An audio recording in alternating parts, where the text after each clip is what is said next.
Israelis. What is Prime Minister Netanyahu's goal in Gaza? I mean, it's not a just peace.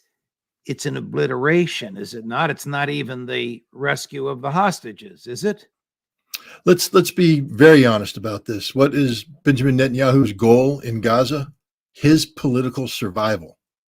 This is a man who was already walking on thin ice before October 7th by rewriting Israeli basic law to take control of the judiciary to prevent him from going to jail on charges of corruption. Hundreds of thousands of Israelis were in the street protesting against that.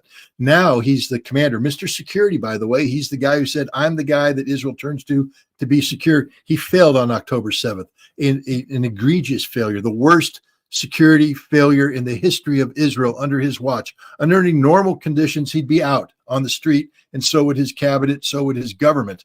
But because they've declared war, they're using the Gaza conflict as a vehicle to keep themselves in power. And he's saying outrageous things like, we will defeat Hamas, we will occupy Gaza, well, we won't occupy Gaza, but we're going to take all of Gaza, things of this nature.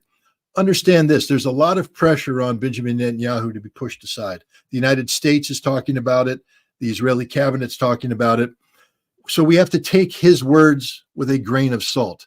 He may not be around much longer because he is literally living through the last moments of a failed prime ministership. And when Israel feels comfortable that they can find someone to replace him that won't weaken Israel to the point that they'll lose. I mean, right now, Israel's not going to replace Netanyahu if Hezbollah is threatening to come over the wire.